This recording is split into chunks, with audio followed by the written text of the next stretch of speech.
consequence of President Obama and his staff insinuating that gun rights might go away, we may not be able to shoot, I'm a shooter and a hunter, has put 700 people to work 24/7 in this ammunition company.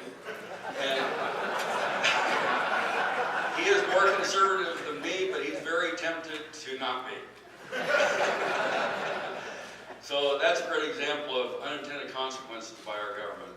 But the other story that isn't as much fun is I have a couple who went into the technology business about 30 years ago, and each of the last 2 years their health care costs have gone up 22%.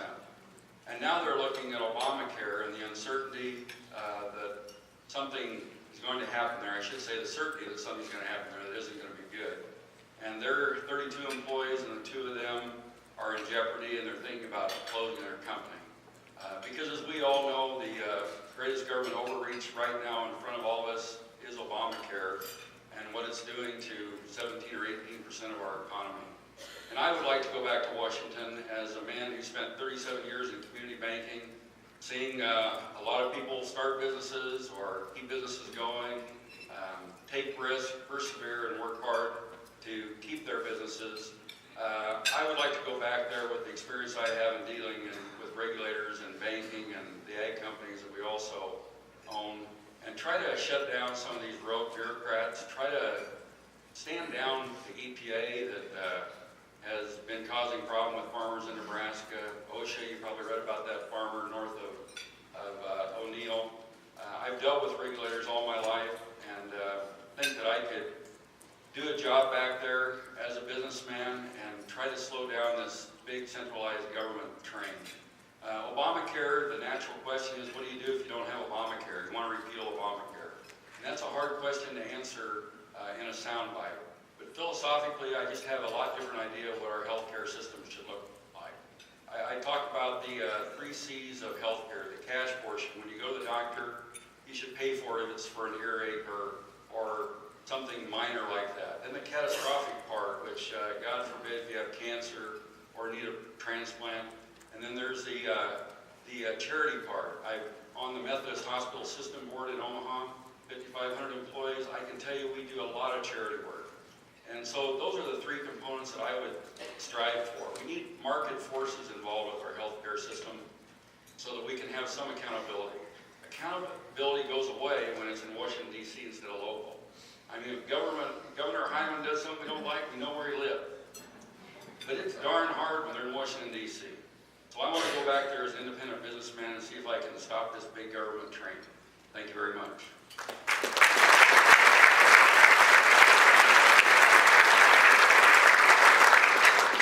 Now please welcome to the podium Jim Jenkins.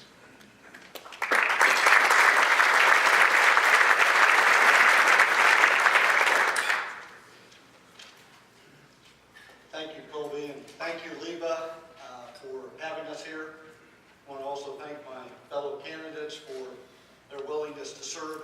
It's a tough, politics is tough. It requires a big personal commitment, financial commitment, so thanks to everyone. I started my free enterprise career in 1969 when I was 12 years old.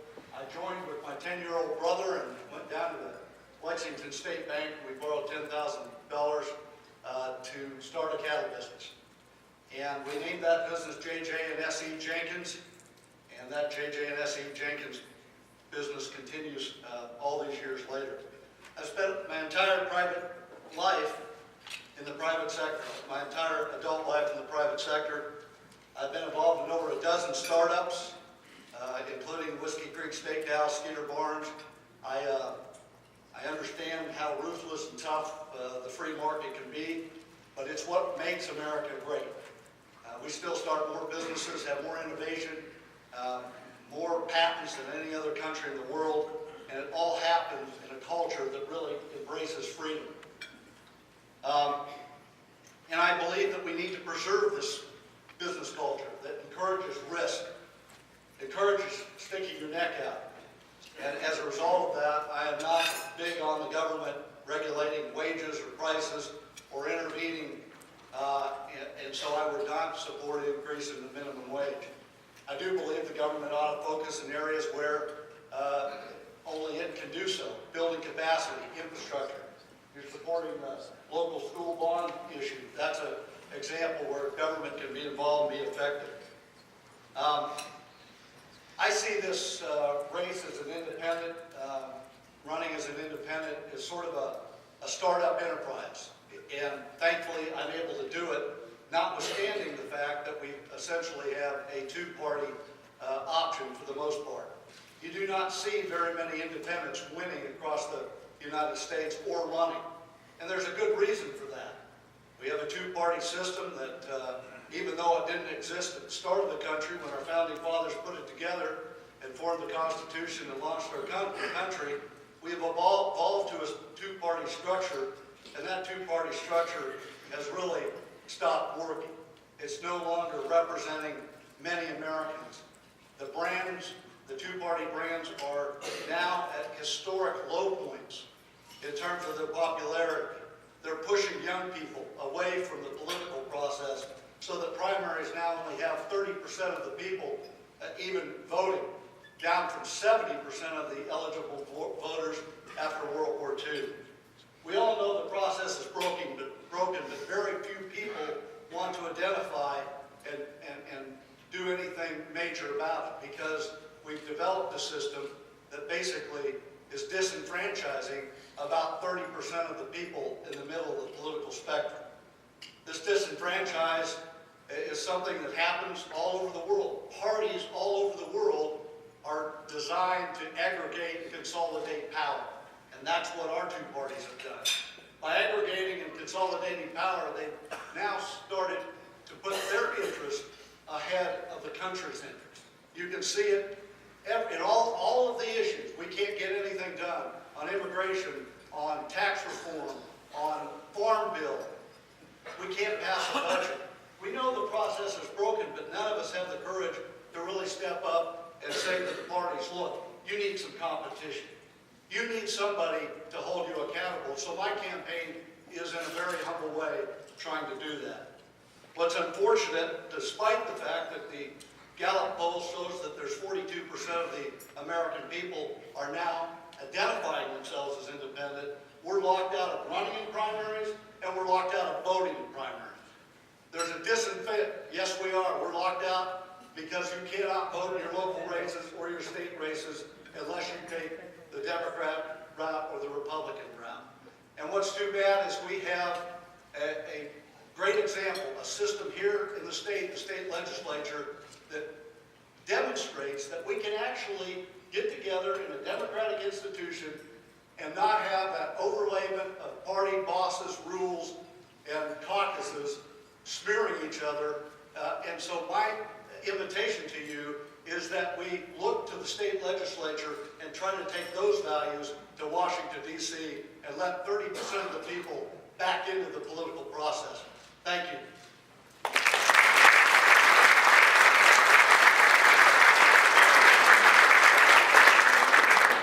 Thank you, Jim. And then the guy who is not unmistakable here with his own hat, Larry Marvin. Make him feel welcome.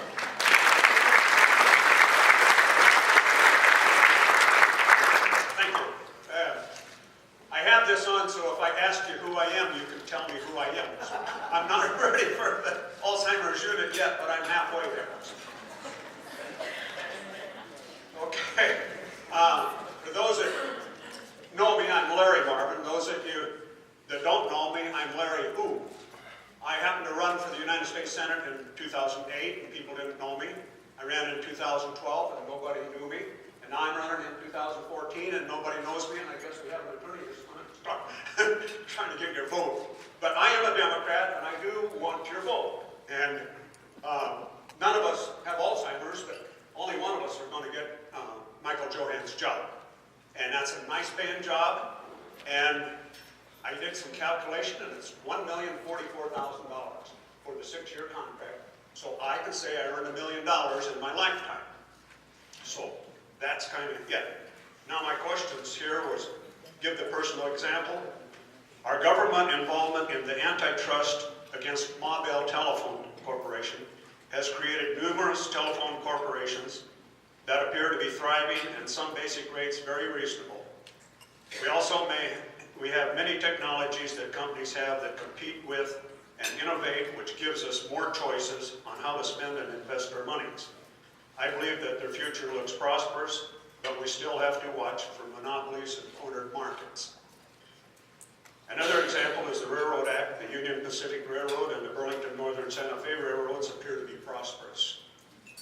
The University of Nebraska-Lincoln provides the community of Lincoln with tourist dollars, as well as many well-paid employees who spend their money locally.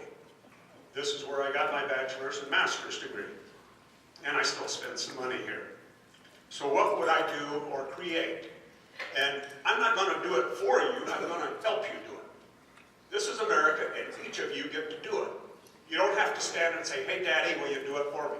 I'm not going to be that kind of person. If I want something, I ask for it. If I think we need something, I say, don't we need this? And then we get it. So I'm tax and spend Larry. I've never held a position where we tax people. I've never held that. But I do go to public meetings and I do make suggestions and I do get my way more than most citizens. Now, would I vote for the minimum wage and why? As an elected official, my loyalty is to all Nebraskans. I will study the facts and the inflation relevant to the previous decisions and make adjustments, which we call COLAs. Why? These are fairness issues. I believe that all hardworking people are also first-class citizens, and we are entitled to dignity and honor for their labor.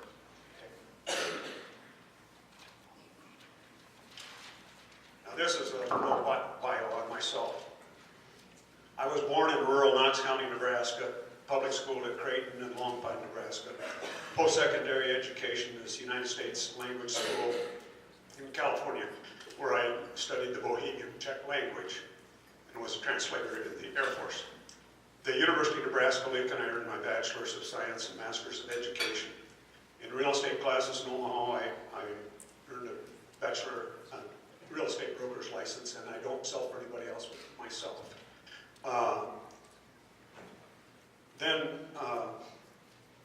I'm very proud of the tax savings that we Nebraskans have, we Americans have, from the Patient Protection Affordable Care Act. And it's not called Obamacare or Larry Care, it's called Patient Protection Affordable Care Act. And in November, December a year ago, we didn't have to pay any taxes, premiums for our state employees. So that's a tax savings that we Democrats got. In Dodge County, our insurance went down 17%. That's a tax savings we Democrats got. Now in Nebraska, starting January 1st, we're not going to pay a $20 million subsidy to Cobra. We Nebraskans, we Democrats save Nebraskans this $20 million. We don't hear people talking about that, but that's the truth, and I'm proud.